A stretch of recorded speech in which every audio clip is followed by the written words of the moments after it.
Focus problems. Why intelligence creates mental overload. The ability to think about multiple things simultaneously is often mistaken for intelligence. But what if that very capacity is the structural cause of your inability to focus? What if the problem isn't discipline, but architecture? This is not about trying harder. This is about understanding why intelligent professionals experience focus problems that have nothing to do with motivation or willpower. The intelligence-focus paradox. Intelligent people can hold more variables in working memory than average. This sounds like an advantage. In many contexts, it is. But in the context of sustained attention, this capacity creates a specific problem: parallel processing at the cognitive level.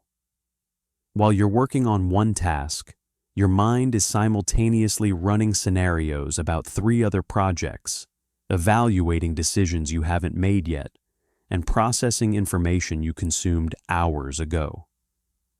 This isn't distraction in the traditional sense. You're not checking your phone. You're not browsing the internet. You're experiencing cognitive load generated by your own thinking system.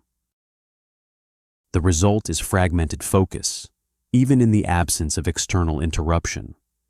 And this fragmentation has a direct cost: reduced output quality, slower decision-making, and ultimately lower income per hour worked. Why this costs money? Deep work, the kind that creates leverage, requires sustained single-thread attention, not reactive attention, not divided attention. Singular focus on one cognitively expensive task. When focus fragments, you default to shallow work, email management, administrative tasks, surface-level thinking. These activities feel productive. They consume time and mental energy, but they don't create value. High intelligence with poor focus architecture produces educated, busy work. You spend 8 hours working, but only 2 hours thinking deeply enough to produce something worth your skill level. This is the income trap.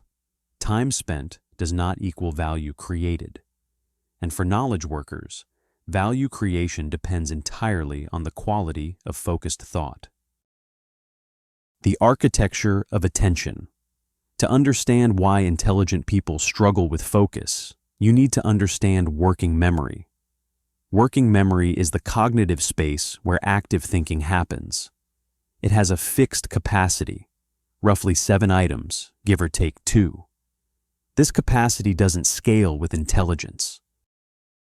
What does scale is access.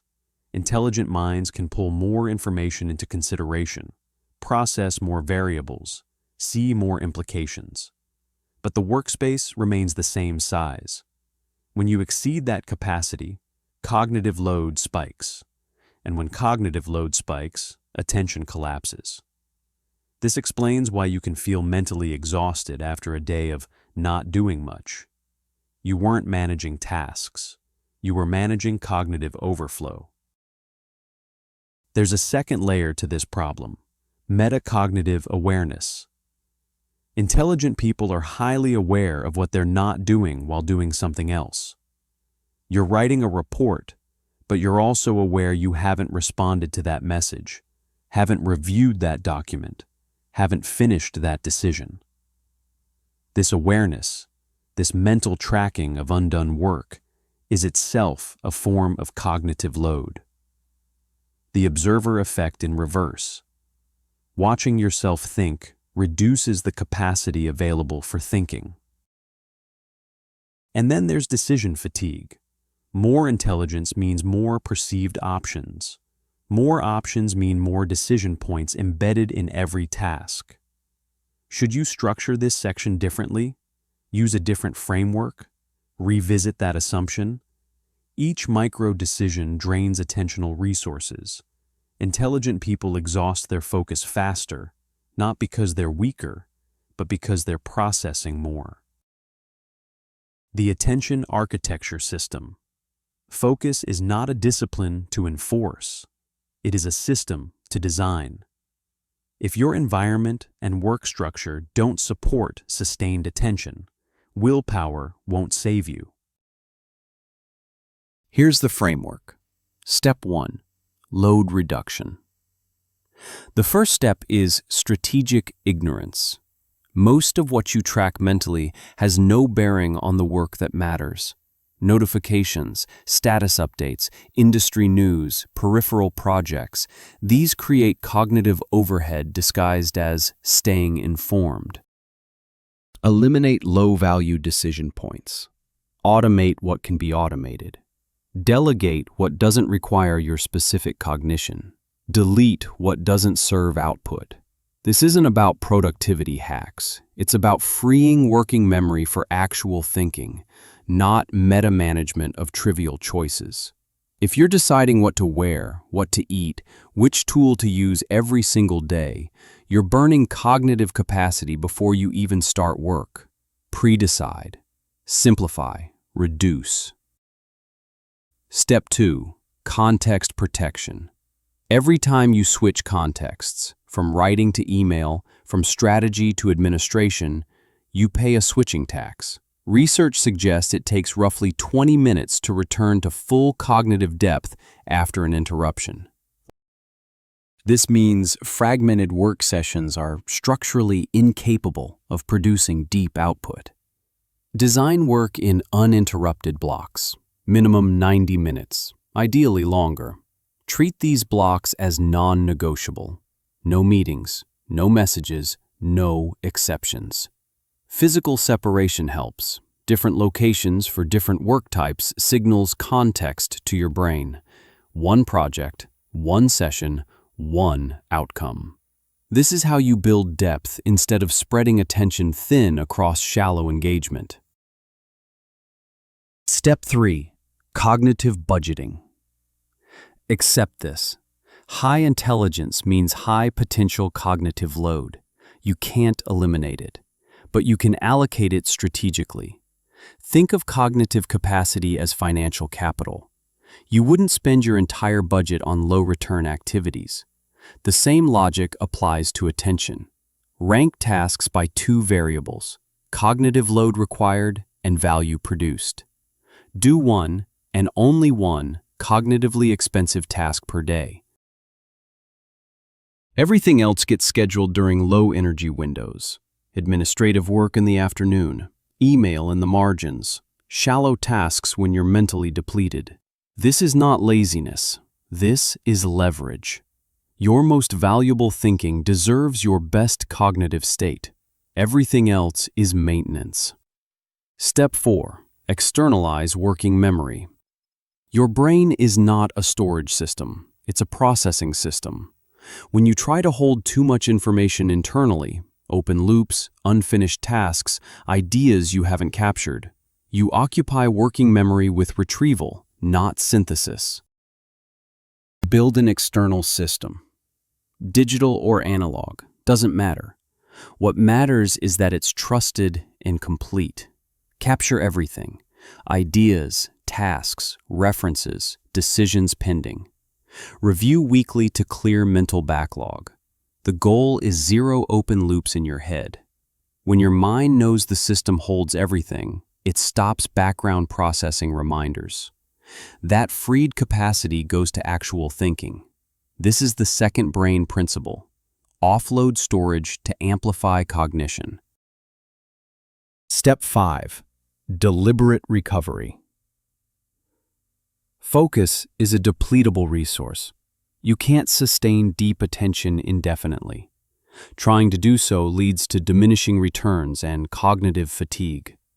But recovery doesn't mean distraction. It means mental silence. 5 minutes of stillness between deep work sessions. No input, no consumption, just cognitive reset. Walk without a podcast. Sit without scrolling. Stare out a window. This isn't wasted time. It's maintenance. Sleep, too, is performance infrastructure, not an inconvenience to minimize. Sustained focus over weeks and months requires recovery built into the system, not bolted on when you're already burnt out. Step 6. Measure output, not effort.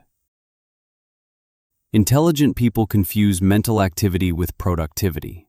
You can think intensely for hours and produce nothing of value.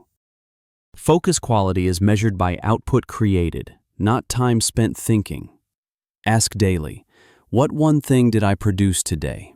Ask weekly, did my focus create income or intellectual assets? Ask monthly, is my attention system improving or degrading? This is the calibration loop. It tells you whether your focus architecture is working or whether you're simply feeling busy. Output is clarity. Everything else is noise. Application. Here's what this looks like in practice. If you're a knowledge worker, writer, strategist, analyst, your mornings are sacred. 4-hour block, one project, offline, no compromise. Administrative work happens later. Meetings happen later. Reactive tasks happen when cognitive capacity is already spent. If you're making decisions, especially financial or strategic, decide during peak cognitive hours, not when you're depleted. Externalize decision criteria ahead of time so you're not reinventing logic under pressure. And eliminate decisions that don't matter.